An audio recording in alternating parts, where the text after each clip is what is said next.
आज हम पढ़ेंगे देवव्रत के बारे में। क्लास 7 महाभारत कथा का सेकेंड चैप्टर देवव्रत। गंगा एक सुंदर युवती का रूप धारण किए नदी के तट पर खड़ी थी। गंगा एक दिन सुंदर युवती के रूप से नदी के तट पर खड़ी थी। उनके सौंदर्य और नव यौवन ने राजा शांतनु को मोह लिया था। उनके सौंदर्य और नव यौवन ने राजा शांतनु को मोह लिया था। वो पागल हो गए थे गंगा के लिए। राजा शांतनु गंगा के लिए पागल हो गए थे। गंगा बोली, राजन, आपकी पत्नी होना मुझे स्वीकार है, पर इससे पहले आपको मेरी शर्त माननी होगी। क्या आप मानेंगे? गंगा बोली, हाँ राजन, मैं आपकी पत्नी होने के लिए तैयार हूँ, बट मैं आपकी पत्नी होंगी, मेरे कुछ कंडीशंस हैं। मेरे कंडीशंस अगर आप मान लोगे तो मैं आपकी पत्नी हो जाऊंगी। तो राजा ने कहा, अवश्य। तब राजा शांतनु ने गंगा की सारी शर्त मान ली और वचन दिया कि वो उनका पूर्ण रूप से पालन करेंगे। राजा शांतनु ने गंगा के सारी शर्त मान ली, सारे कंडीशंस में ओके बोल लिए। फिर बोले कि गंगा, मैं तुम्हारा लालन पालन से पालन करूँगा। हाँ। उसके बाद समय पाकर गंगा से शांतनु के कई तेजस्वी पुत्र हुए, परंतु गंगा ने उनको जीने नहीं दिया। समय पाकर कुछ दिन के बाद गंगा और शांतनु के कई तेजस्वी पुत्र हुए, शक्तिमान पुत्र, परंतु गंगा ने उनको जीने नहीं दिया, उन्हें मार डाली। बच्चे के पैदा होते ही वो उसे नदी की बहती हुई धारा में फेंक देती थी और फिर हंसती मुस्कुराती राजा शांतनु के महल में आ जाती थी।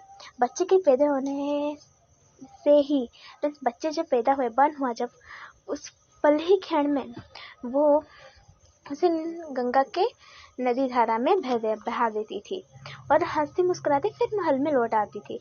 अज्ञात सुंदरी के इस व्यवहार से राजा शांतनु चकित रह जाते। उनके आश्चर्य और क्षोभ का परावर न होता। शांतनु वचन दे चुके थे, इस कारण मन मसूसकार रह जाते थे। अज्ञात सुंदरी में इतनी सुंदरी का ये बैड हैबिट है कि बच्चा पैदा होते ही वो नदी स्रोत में बहा देती है। राजा शांतनु इस कथा में आश्चर्य हो गए। 7 बच्चों को गंगा ने इसी भांति नदी की धारा में बहा दिया। 8वां बच्चा पैदा हुआ। 7 बच्चों को गंगा ने नदी के स्रोत में बहा दिया और 8वां बच्चा जब पैदा हुआ, गंगा उसे भी लेकर नदी की तरफ जाने लगी तो शांतनु से न रहा गया। 8वां बच्चा जब पैदा हुआ, गंगा उसे नदी के स्रोत में बहाने जा रही थी, बट राजा शांतनु को और लगन नहीं हुई, वो सह नहीं सके।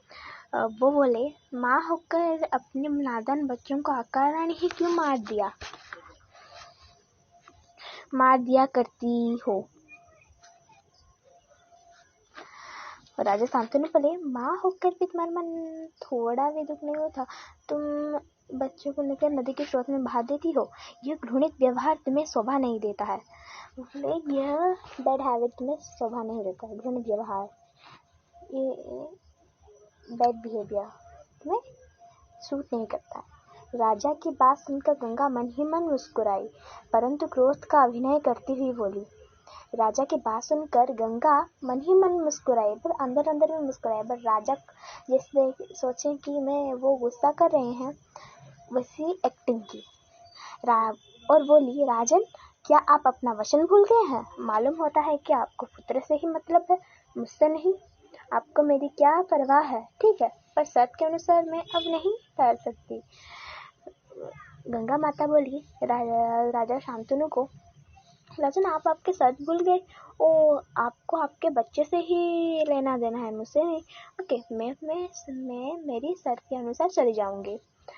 हाँ, आपके इस पुत्र का मैं नदी में नहीं फेंकूंगी। इस अंतिम बालक को मैं कुछ दिन पालूंगी और फिर पुरस्कार के रूप में आपको सौंप दूंगी। और बोली, वो गंगा माता बोली कि मैं ये 8वां पुत्र को आपके नहीं फेंकूंगी। मैं ये आपका अंतिम बालक है, मैं इसे थोड़ा दिन लालन पालन करके फिर आपको उपहार के तरफ दे दूंगी। यह कहकर गंगा बच्चे को साथ लेकर चली गई। यही बच्चा आगे चलकर भीष्म पितामह के नाम से विख्यात हुआ। यह कहकर गंगा बच्चे को साथ लेकर चली गई और कुछ दिन के बाद जब वो बच्चा बड़ा हुआ वो भीष्म पितामह के नाम से विख्यात हुआ। गंगा के चले जाने से राजा शांतनु का मन विरक्त हो गया। उन्होंने भोग विलास से जी हटा लिया और राजकाज में मन लगाने लगे। गंगा के चले जाने पर राजा शांतनु का स्नेह वो विरक्त टाइप से हुए, हर वक्त चू हो रहे थे। अच्छा नहीं लगता था उनको गंगा के जाने के बाद। भोग विलास हुआ तो सब भूल गए थे, राजकाम में टोटली उनका मन नहीं था। उसके बाद देखें, एक दिन राजा शिकार खेलते खेलते गंगा के तट पर चले गए तो देखा किनारे पर खड़ा एक सुंदरी और गठीला युवक गंगा की बहती हुई धारा पर बाण चला रहा था। एक दिन वो गंगा के किनारे गए। एक घड़ीराम मीन्स बहुत शक्तिशाली था, बुद्धिमान भी था, सुंदर भी था। वो गंगा की बहती हुई धारा पर बाण चला रहा था। बाणों की विचार से गंगा की प्रचंड धारा एकदम रुकी हुई थी। यह दृश्य देखकर शांतनु दंग रह गए।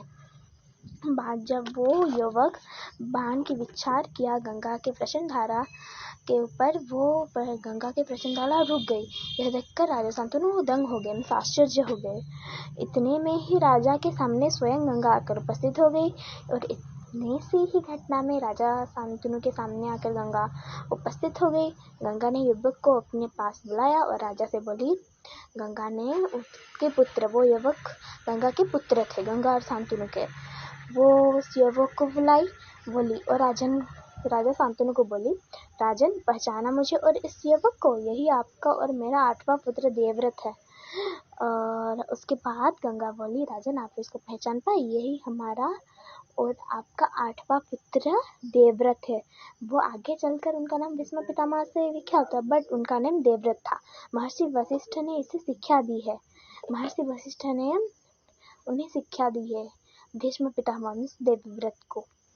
शास्त्र ज्ञान में शुक्राचार्य और रण कौशल में परशुराम ही इसका मुकाबला कर सकते हैं। शास्त्र ज्ञान में शुक्राचार्य और रण कौशल में परशुराम ही भीष्म पितामह देवव्रत का मुकाबला कर सकते हैं और कोई भी नहीं कर सकता। ये जितना कौशल योद्धा है उतना ही चतुर राजनीतिज्ञ भी है। भीष्म पितामह जितना कौशल योद्धा और राजनीतिज्ञ भी है। आपका पुत्र मैं आपको सौंप रही हूँ और ले आ जाइए इसे अपने साथ। उसके बाद गंगा बोली, आपका पुत्र आपको मैं सौंप दी। मैं बोली थी कि अब मैं कुछ दिन लालन पालन करके दे दूंगी, तो अभी सौंप रही हूँ, पुरस्कार की तरफ से आपको दे दी, आप ले के जाइए। गंगा ने देवव्रत का माथा चूमा और आशीर्वाद देकर राजा के साथ उसे विदा कर दिया। गंगा ने देवव्रत का भीष्म पितामह का माथा चूमा और आशीर्वाद देकर राजा शांतनु के साथ विदा कर लिया। इतना ही चैप्टर है कंप्लीट।